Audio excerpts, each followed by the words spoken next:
Hello, ladies and gentlemen, and welcome to a special stadium review episode for Lansing Ignite.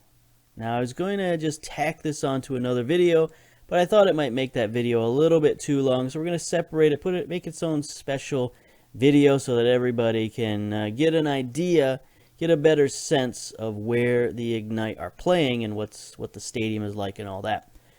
But first, I wanted to show you where Lansing United played their games and why that wasn't really going to work for USL soccer. So they used to play at a place called the East Lansing Soccer Complex. And as you can probably guess, that's not exactly stadium worthy. That's just sort of an athletic complex. And as you can see, it's right here in the middle of some suburbs. Not the easiest place to get to or find if you don't know what you're looking for, but basically it's out here, behind these sheds. There's all kinds of practice pitches out here for local youth teams mostly, but other teams could play practice here anyway. High school teams, whatever, that didn't have their own practice area, and the stadium is kind of back here in this area. There's not really a ton of great photos for it, so we can take a look at just sort of the photo section. You can get an idea. So here's I think this might be Lansing Ignite playing you're practicing on the field here, but as you can see, it's got a little bench area for the players, and then on the side where the camera is, these guys are sitting in a little tiny grandstand. You could maybe fit 250 people in the grandstands, maybe 500 if you let people stand around. But for the most part, it's not really a place fit for any kind of professional team. It's mostly just for kids to practice, run track, shoot fireworks. So here's a game. I believe this is against Detroit City. This is one of the more infamous games. Detroit City came to Lansing United and sort of took over the stands. They brought like 100 people with them. Detroit City came back and won the game, and the Detroit City fans stormed the field. Needless to say, Lansing United supporters were not super thrilled about that, and that was part of a pretty good rivalry that they had with Detroit City. But yeah, for the most part, they played some good games there. They had a lot of success. They had some snazzy uniforms. I love the Lansing Unite uniforms with the powder blue and the red. I thought they just looked so good. The Lansing Ignite's not too bad with their orange, but still. Anyway, we're not here to talk about that. I just wanted to show you where they're coming from. They're coming from a little practice pitch. Now let's move over. Cooley Law School Stadium, East Michigan Avenue. There we go. All right. So that's where we came from, and sort of this is where we're going now. So here we are, East Michigan Avenue. So here's the big convention center downtown. You can see there in the distance is the Capitol building. We got a riverfront going down here. We got some little bars and stuff that have been around for a little while. Got Taco 911. That's a decent place to eat, but they're only open on certain days. So I don't know exactly what they're all about. I think they're more of like a takeout place rather than a regular restaurant. But anyway, got some bars. The Tin Can, that's a weird little bar. I don't know why, but like college kids love this place. I've seen college kids lined up like all the way down the block to get into this place. I think they got cheap beer on certain nights or something. I don't know what they got going on, but college kids love that place. Move down a little farther, perhaps. Come on, there we go. We got the Lug Nuts, or the Nut House, I should say, sports bar and grill, named for the baseball team. The baseball team is called the Lug Nuts. So when the stadium was built, this sports bar also was built, and sort of used that, sympathetic relationship, I suppose you could say. They got a big tower with a giant nut on the top of that. Yeah, so that's a cool place. I spent a few days and nights at the Nut House, if you will. But you might be looking around saying, like, where's the stadium? Like, I don't see a stadium around here. It's not this, right? This is apartments. And they were apartments that were built across the street from the stadium. There it is, Cooley Law School Stadium. Now, you might be saying to yourself, that's a little small for a stadium, right? Well, yes and no, because it's a below ground stadium. It's below ground level. So what you're seeing here is just the concourse, and then the stadium goes down below it. We can't click and go in, but we can go around the block, and I'll show you what it looks like. So these are like, I think this is the entrance over here, and this is the exit over there. I think they both can be used for either one, but for the most part, you enter through one, you exit through the other. This is like ticket booths and other places in the middle there, not too incredibly exciting. So we'll go down East Michigan Avenue for a bit till we turn on Larch Street. So, interesting tourist attraction here. We got the city mission right here, the rescue mission. A lot of homeless dudes hanging out around here. It's something that people, like, they kind of complain about. But the mission has been in town forever. And all this other stuff, all the stadium district stuff came up around the mission. So it's like you can't really complain because it was here first. And so the homeless guys sort of make their way from the mission.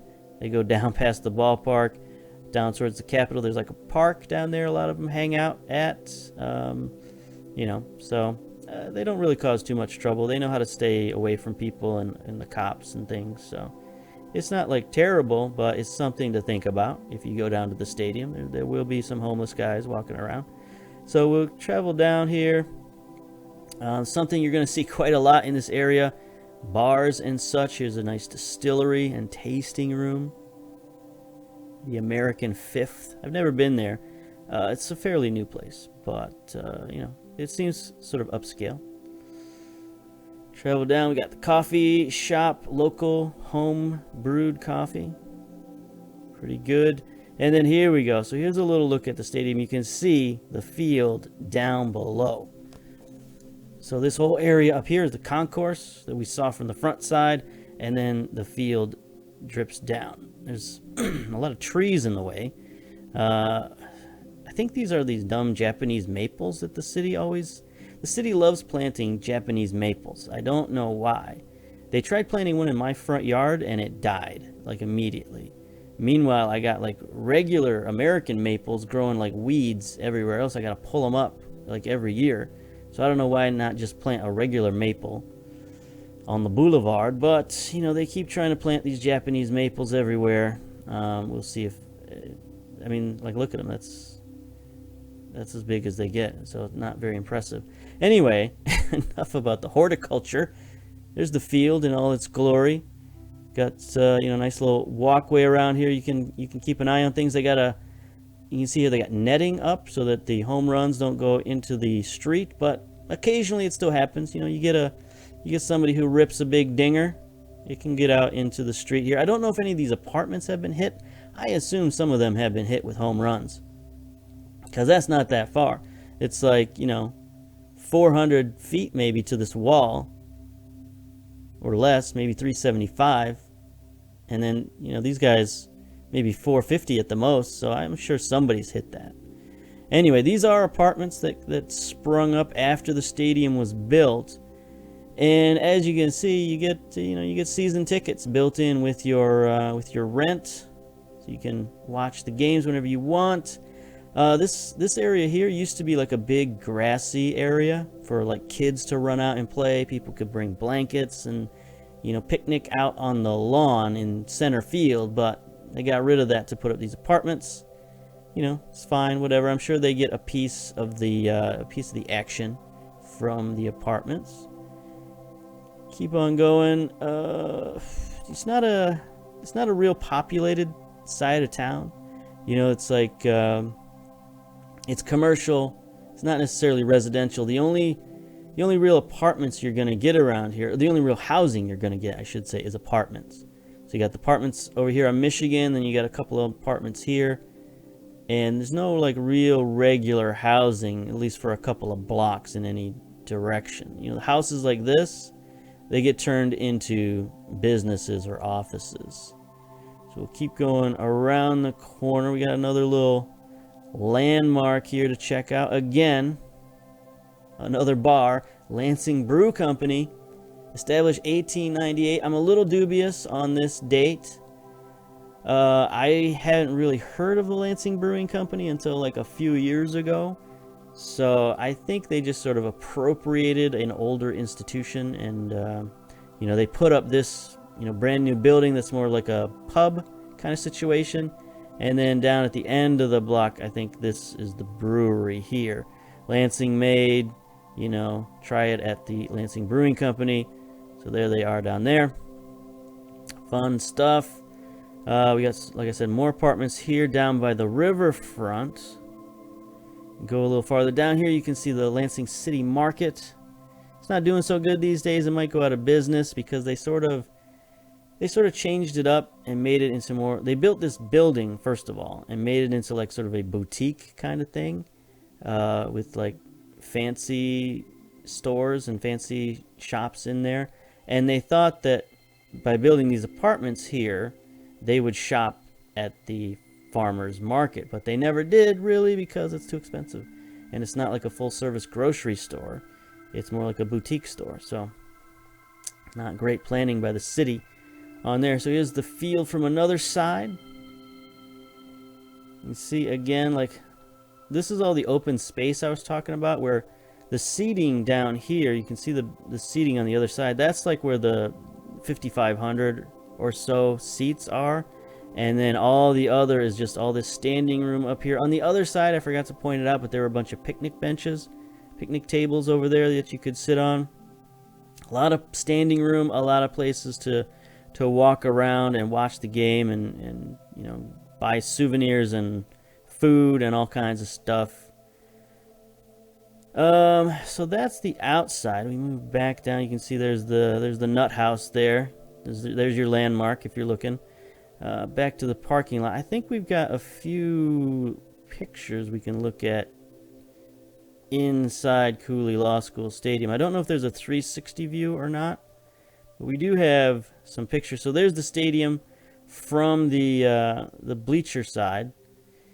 That's pretty good. That's pretty impressive for a USL team, at least compared to some of the teams we've looked at.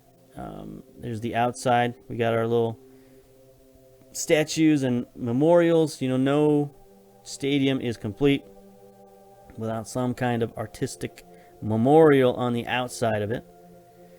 Fireworks. They're famous for fireworks on Friday and Saturday night. These are the things I can see and hear from my house every weekend during baseball season. There's the entrance I talked about. There's like right here, this stand is like a bratwurst stand. It's like really good.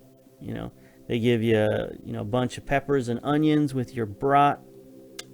Top notch. I highly recommend. That's usually like, I come in the door and I go a beeline straight for the brats. And that's about it. There's not a ton of good pictures of the stadium, and definitely not many with the soccer team playing. There's one. So there we are in pitch configuration right there. So as you can see, the crowd is kind of detached from the field. They're over here in one corner, and they kind of go down this sideline. But if you want any sort of situation on this side of the field, you have to go up into that standing room area that we looked at. So it's like if you're in your seats, it's almost like you got to like run up and down the field and follow the action. Not many people do that. But if not, you're just sort of stuck in one corner looking at the field from one corner. Now in baseball configuration, that's fine because all the action takes place down at this corner, right? You see all the fans around the corner. There's home plate right there. That's baseball. You want most of the fans down here because this is where the action takes place. 80% of the time is pitching and batting and people trying to slide to home. So baseball stadiums and soccer pitches don't particularly mix well. But it's a really nice stadium, so it's give and take. Here we go. There's Lansing Ignite. So they tried to make it as homey as they could for Lansing Ignite. There's the fans up in the standing room section, looking down on the field. You see them out there on the back. So they got a lot of use out of the standing room during soccer games. But you had to think about the amenities of the stadium first, and the actual pitch and the game that's being played kind of second. So there we go. There is our stadium. Little tour around the city, or at least around that, what they call the stadium district. Yeah. So just wanted to give you a little look at Cooley Law School Stadium to see where we play. And we're going to compare that as we go. And compare that to the other stadiums around the league that we see. So I guess this will be a standalone episode. So we'll come back for probably episode 2 real soon. So till then, we'll see you later. Bye-bye.